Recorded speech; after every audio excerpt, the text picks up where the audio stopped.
Hipertrofia muscular no exercício de pullover, biomecanicamente. O que é possível nós fazermos para potencializar o processo hipertrófico dos músculos envolvidos no pullover? Fica comigo na videoaula de hoje que nós vamos debater, discutir e biomecanicamente identificar qual a melhor amplitude de movimento, qual a melhor ADM para nós conseguirmos efetivamente potencializar a hipertrofia muscular no exercício de pullover. Gurizada, olha só, eu fiz um desenho aqui, vocês já estão acostumados com meus desenhos anti-artísticos, imagino eu, quem está acompanhando o canal já conhece meus desenhos anti-artísticos, mas pedagógicos, essa é a ideia, certo? Eu tenho aqui um indivíduo deitado num banco e ele vai fazer o exercício de pullover, certo? E a partir disso nós vamos discutir, gurizada, e aqui entra um ponto crucial, nós vamos discutir a amplitude de movimento. E ao discutirmos a amplitude de movimento, nós vamos ter que pensar em tensão muscular. Então vamos lá, vamos pensar como é que a tensão muscular é gerada nesse exercício aqui. Bom, nesse exercício, se nós analisarmos com calma, e vamos analisar com calma, aqui nós temos um peso, um dumbbell, pode ser uma barra com halteres, mas sobre a ação da gravidade, vetorialmente, vou botar em verde agora aqui, esse peso está assim, ó, vetor para baixo, certo? A força da gravidade traciona esse peso, essa massa para baixo. Como é que nós vamos calcular isso? Bom, nós já viemos calculando isso há algum tempo. É uma força que age aqui. Temos uma força ali descrita vetorialmente. E força nós sabemos que é massa vezes aceleração. Muito bem, vamos imaginar que ele esteja trabalhando aqui com uma massa de 30 quilos. Então, está com uma barra, duas anilhas de 10, ou está com um dumbbell, um halter de 30 quilos, não importa. Então, a massa que está trabalhando aqui, que o indivíduo está treinando, é de 30 quilos. Perfeito. Aceleração gravitacional. 9,81 metros por segundo ao quadrado é a aceleração gravitacional. Eu vou arredondar para 10 para favorecer o nosso cálculo. 10 metros por segundo ao quadrado. Assim, calculando, nós teremos aqui como resultado desse cálculo uma força de 300 newtons. Esses 300 newtons é esse vetor que está na vertical aqui. Essa é a força de 300 newtons, perfeito? Só que essa força ela vai agir sobre o corpo, gerando uma resistência efetiva, baseado no que eu vou colocar agora aqui para vocês. Ó. Deixa eu botar uma cor um pouco diferente. Baseado no torque. João, como é que a gente faz o cálculo de torque aqui? Torque é uma força rotacional, que ela é dada pela seguinte equação. A força, que nós já sabemos qual é, está aqui, ó, a força de 300 newtons, para baixo na vertical, certo? Vou chegar no lance da hipertrofia. Calma que eu estou desenvolvendo o raciocínio biomecânico. Lembra que a aula de hoje é o raciocínio biomecânico. Nessa playlist que tu estás vendo aqui, nós temos várias videoaulas nessa toada aqui, com esses desenhos antiartísticos, mas espero eu que sejam pedagógicos, aonde eu busco desenhando demonstrar questões biomecânicas que eu vejo como extremamente importante para que nós possamos entender. Na videoaula de hoje, o exercício de pullover e a análise hipertrófica, potencializando. Como? Calma, estou desenvolvendo uma linha de raciocínio, nós vamos chegar lá, mas não esquece de dar uma olhada depois dessa playlist. Clica aí, vai abrir aqui embaixo, depois tu assiste a playlist para te aprofundares ainda mais, tá ok? Torque é uma força que nós já temos aqui, voltando, né? Essa força é de 300 newtons, porém, torque é vezes uma distância. Essa distância é o braço de alavanca, é o braço de torque ou o braço de momento. Nós estamos falando exatamente da mesma coisa. Embora talvez algumas pessoas falem que não seja, só vocês procurarem nos livros, vocês vão encontrar nos livros o mesmo conceito com diferentes terminologias, são essas que eu coloquei para vocês. Então, torque, ele vai ser dado como aqui? Os 300 newtons, já calculado ali em cima, vezes essa distância. E essa distância é o grande lance que nós temos que estudar em detalhes aqui para entender depois o processo hipertrófico. Perfeito? Perfeito. Então vamos lá, vamos seguir em frente. Vamos imaginar que esse indivíduo está aqui, eu já vou chegar nos cálculos de torque, tá? E ele vem agora fazendo a fase excêntrica, então o ombro vem para essa posição, cotovelo vem para essa posição aqui a mão, ok? Ele desce um pouco mais o braço, perfeito. O cotovelo, perfeito. O antebraço. O desenho é anti-artístico, já sabemos disso.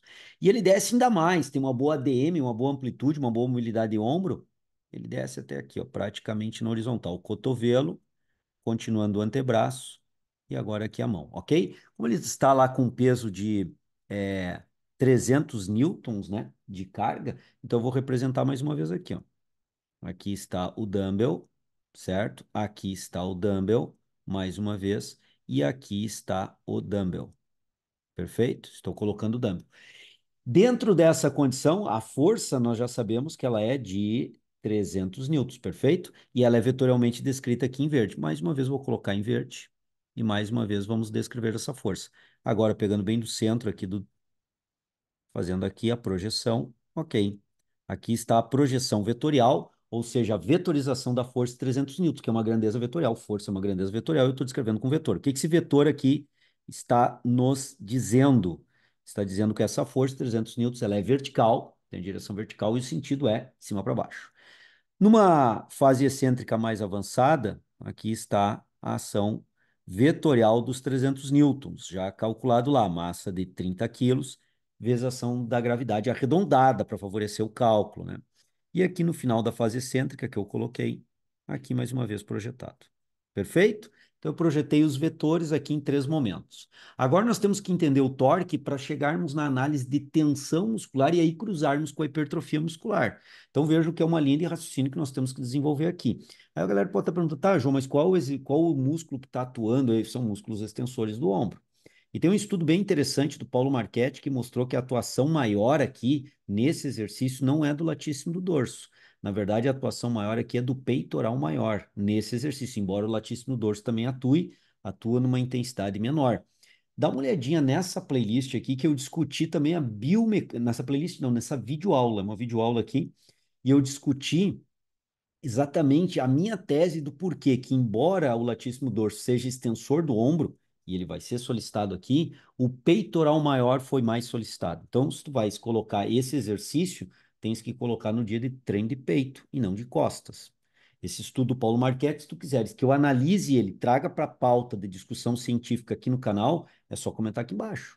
Comenta aqui embaixo. Ô, João, traz esse estudo aí do Paulo Marchetti, vamos dar uma estudada nele, vamos analisar o estudo do Paulo Marchetti, vamos trazer à tona e analisar as introduções, como é que ele discute os resultados, a metodologia, como é que foi feito esse estudo. O estudo foi feito com eletromiografia e demonstrou isso, que a ativação é muito maior do peitoral maior do que do latíssimo do dorso. Nessa videoaula que eu coloquei anteriormente, não vou apontar de novo, mas naquela videoaula que eu coloquei anteriormente, eu fiz análise biomecânica justificando a minha tese, porque que eu acredito que tenha dado esse resultado. Mas é legal, de repente, nós estudarmos o estudo original. Comenta aqui embaixo, se quiseres e tiver pauta, a gente faz, tá ok? Bom, galera, fizemos aqui a fase excêntrica do movimento. Concordam comigo? Olha lá, fase excêntrica do movimento. O indivíduo desceu, fase excêntrica. A fase concêntrica agora, eu vou botar um pouco mais escuro, é a de retorno aqui, ó. Essa cor lilás, fase concêntrica e a fase excêntrica descendente. Perfeito? E percebam que sempre os 300 newtons estão atuando aqui. João, o que isso tem a ver com tensão? Vamos ver agora. Porque tensão vai depender muito do torque gerado. A tensão dependerá muito do torque gerado aqui, ó. Muito do torque gerado. E dependendo aqui de como é que é essa configuração, como ocorre, como ela se comporta, essa configuração de torque ao longo da amplitude de movimento, e nós já temos agora a amplitude de movimento descrita aqui, tanto excêntrica quanto concêntrica, certo? Nós vamos entender agora a tensão. E lembrando que hipertrofia muscular depende do TUT, o time under tension, o tempo sob tensão da musculatura. É um elemento importante. Quando eu penso em volume load, a cada repetição, somando-se as repetições dentro da série, eu tenho um TUT, um time under tension daquela série. Somando todas as séries, eu tenho um TUT de toda a série. Eu pergunto o seguinte: qual a qualidade dessa tensão muscular? A tensão muscular ela não tem que ser efetiva, interessante para realmente gerar tensão sobre músculos, as suas fibras, os seus sarcômeros, gerar microlesões, gerar tensão, gerar desgaste, gerar efeito de estimulatório para a hipertrofia. Então eu tenho que discutir qualidade dessa tensão, gurizada. E a qualidade dessa tensão, nós vamos analisar por aqui, ó, o torque gerado. Tá, então para nós finalizarmos essa análise do torque e irmos para a hipertrofia, precisamos discutir a distância. A distância, o braço de alavanca, o braço de torque, o braço de momento, para calcular aqui o torque final. Então, como é que eu faço isso? Nesse último movimento aqui, eu vou colocar aqui também em roxo, tá? Para a gente fazer essa, ou lilás, né? Eu acho que é lilás aqui. Vou colocar aqui, ó. O braço de torque, o braço de momento, o braço de alavanca é uma distância da aplicação da força, aqui é a força de resistência, né? Que ela equivale a 300 newtons até o eixo rotatório. Só que essa distância tem que ser perpendicular à força aplicada. Já que a força aplicada aqui ela é vertical, concorda comigo? Ela é vertical em qualquer condição, que é a ação gravitacional aqui, que nós calculamos, está aqui o cálculo, a força é massa vezes aceleração, e a aceleração que nós colocamos é a aceleração gravitacional, então isso aqui é sempre na vertical, cima para baixo. Então a distância tem que ser perpendicular a esse vetor de força até o eixo rotatório. Então a primeira distância que eu vou pegar é essa aqui, ó. Essa aqui é a primeira distância, até o eixo rotatório.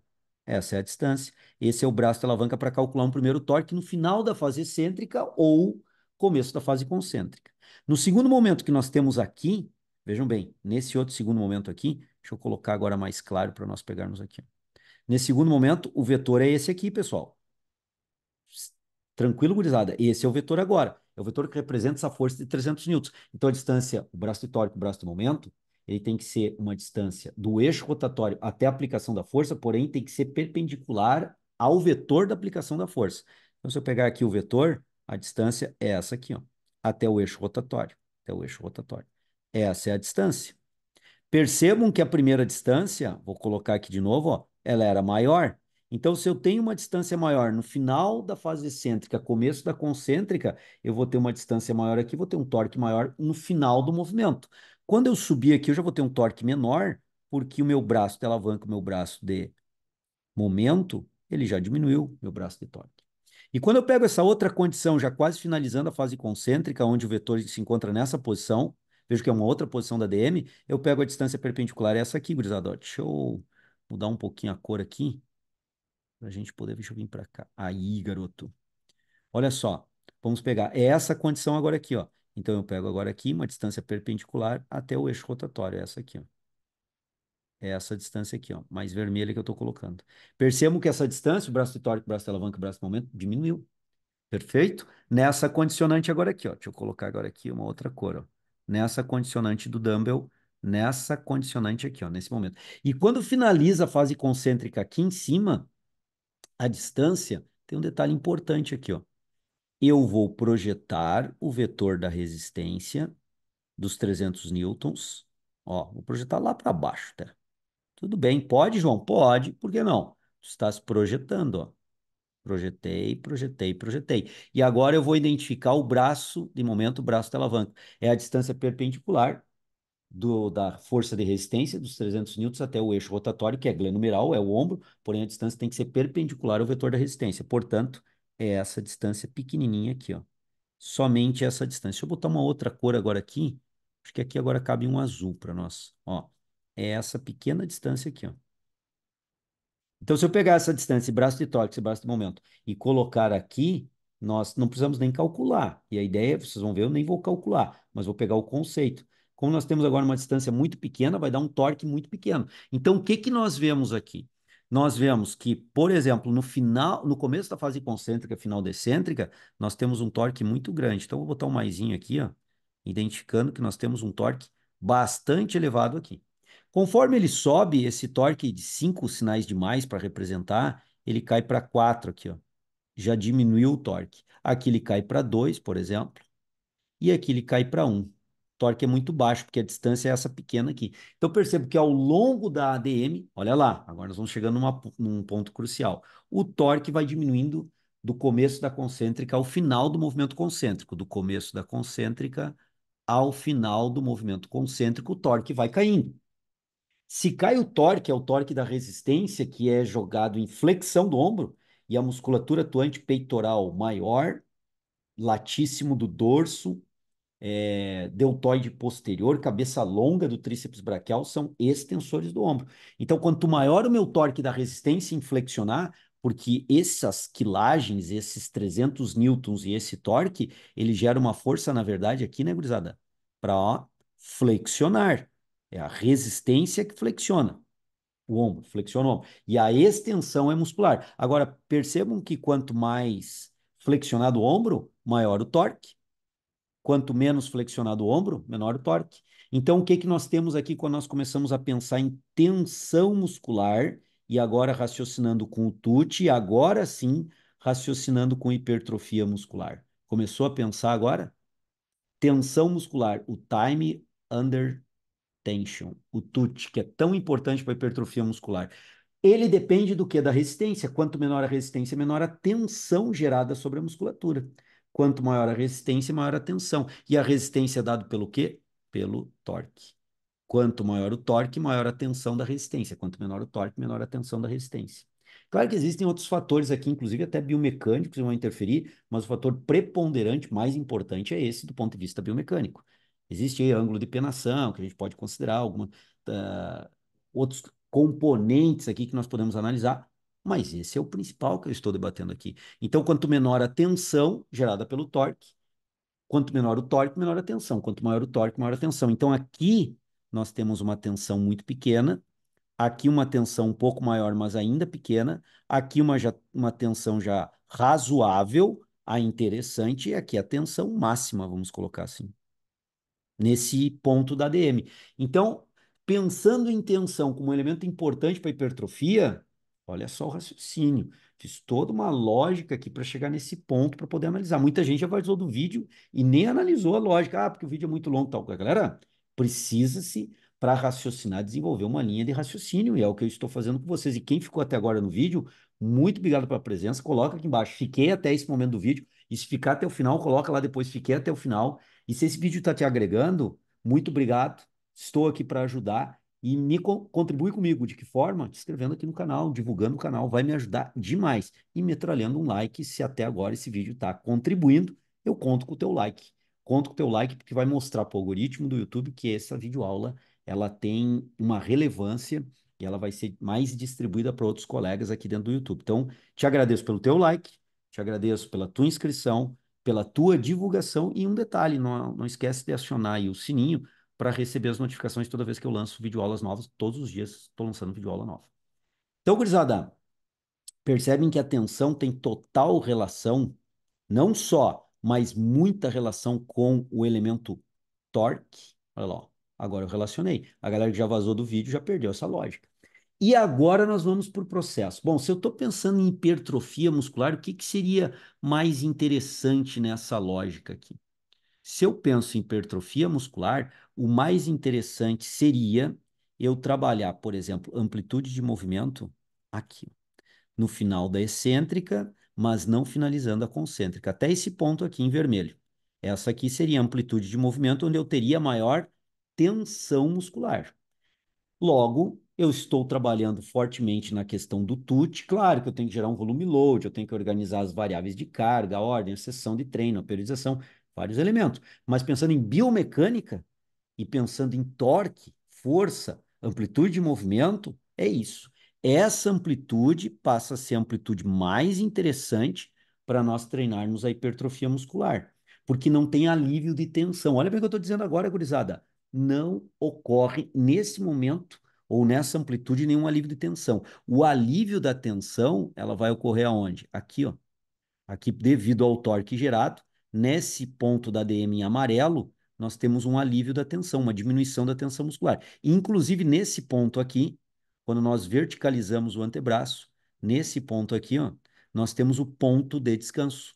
E nesse ponto horizontal aqui embaixo, nós temos o stick point, que se antagonizam na ADM aqui. O stick point é o ponto de maior tensão ao longo da amplitude de movimento, e o ponto de descanso, o próprio nome diz, é o momento ao longo da DM, né? O ponto angular ao longo da DM, onde eu tenho a menor tensão gerada. E essa tensão, ela tem total relação com o quê? Com o torque calculado aqui. E o torque, percebam o seguinte, não muda a força, o que muda é a distância. Perceberam isso? Não há mudança da força de 300 newtons, o que há é uma movimentação dessa distância, que é chamado braço de alavanca, braço de momento e braço de torque. Procure nos livros aí que vocês vão identificar exatamente isso que eu estou falando. Então, voltando em hipertrofia, pensando em hipertrofia, a melhor amplitude é essa. Disparada a melhor amplitude. Não tem o alívio da tensão ao longo das 10, 15 repetições até a falha, ou quase até a falha. Ah, falando em falha, nessa videoaula aqui, bem bacana, eu comento sobre falha, se a pessoa precisa obrigatoriamente ir até a falha para ter processo hipertrófico ou não. Dá uma olhadinha nessa videoaula. Mas independente de tu trabalhares com reserva de falha ou ires até a falha, essa amplitude em vermelho é a melhor.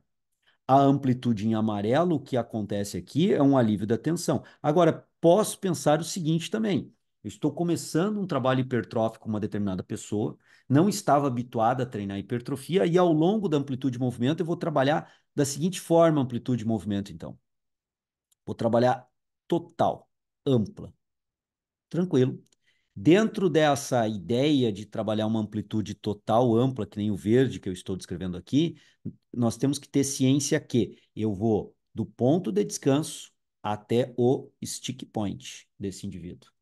E do stick point até o ponto de descanso. Ao longo dessa amplitude de movimento, eu vou ter momentos aqui na ADM, onde eu tenho um torque bastante grande, uma exigência tensional bastante interessante para o processo hipertrófico. E no final do movimento, eu tenho aqui um alívio, no final da fase concêntrica, né? Eu tenho um alívio da tensão muscular gerada. Isso me ajuda a aumentar o número de repetições executadas por série nesse cliente, que está se habituando no treino de hipertrofia com a carga tensional hipertrófica e na amplitude de movimento, eu acho interessante dar uma amplitude para ele, essa amplitude aqui que tem um certo grau de diminuição da tensão para que ele possa coordenar tecnicamente bem o exercício e poder alavancar um pouco mais repetições, pensando aí no volume load da série dele, número de repetições. Volume load, está meio confuso com isso? Nessa videoaula aqui também vai ter acesso à discussão de volume load, que é uma variável extremamente importante para o processo hipertrófico. Muita gente já vazou desse vídeo e perdeu toda essa análise, toda essa interpretação. Tu podes concordar, discordar, tu podes ver as possibilidades de aplicação disso na tua prática profissional. O fato é que isso é a biomecânica explicando torque, explicando amplitude, e nesse contexto biomecânico, nesse cenário biomecânico, pensando em tensão muscular. E quando eu penso em tensão muscular, eu penso na qualidade do meu TUT, do time under tension, que é uma variável importante no processo hipertrófico, inclusive correlacionada ao volume load. Então, vejo que está tudo correlacionado, mas esse é um aspecto biomecânico importante no exercício de pullover que eu tenho que considerar. O ideal é a amplitude em vermelho. Embora seja menor, é uma amplitude que não tem alívio de tensão. A amplitude em amarelo pode ser usada talvez para indivíduos que estejam iniciando esse exercício e que tenham baixa mobilidade de glenomeral. Então, eu vou lá, vejo que o meu cliente tem baixa mobilidade de glenomeral, eu trabalho só essa amplitude mais restrita aqui, onde eu tenho baixa tensão muscular, e está tudo certo. Eu estou introduzindo esse exercício, estou introduzindo esse exercício para o meu cliente, estou aliviando a tensão, estou trabalhando numa amplitude bem confortável, bem tranquila para ele, e está tudo certo, poderia trabalhar. Mas aí eu tenho que ter a ciência e a clareza que eu não tenho tensão significativa nessa amplitude de movimento. Não tenho. Não tem uma tensão significativa. Mas se tratando de um indivíduo que está iniciando, e eu estou introduzindo a técnica desse exercício, está valendo. Tranquilo, gurizada? Então, se quiserem aí a análise do artigo do professor Paulo Marchetti, solicitem. Se acharam bacana essa videoaula, se agregou, pô, me dá um like aí, metralha, contribui aqui com o canal, se inscrevendo, divulgando o canal, aciona o sininho para receber as outras videoaulas. Passei várias playlists e outras videoaulas aqui do canal que vão te ajudar também. A ideia é nós crescermos juntos. Eu estou aqui já trabalhando há um bom tempo no meu canal particular, no canal do Treino em Foco a Vida também continua lá, a gente continua fazendo o trabalho, buscando sempre agregar informações importantes, linhas de raciocínio, sem trazer aqui verdades absolutas, supremas e dogmáticas, fazendo vocês pensar. Quem ficou comigo até agora aqui no vídeo, escreve aqui embaixo, fiquei até o final, para eu saber qual é o número de pessoas que está chegando até o final, e coloca as outras situações aí, vamos trocar uma ideia aqui nos comentários, para eu poder sempre ajudar vocês de uma forma mais direta, mais reta, mais produtiva, certo? Quanto mais vocês comentarem, eu começo a entender a demanda e fazer os exercícios aí, ou fazer as análises para vocês, tá certo? Valeu, gurizada, que me acompanhou até agora. Tamo junto, até uma próxima e vamos que vamos.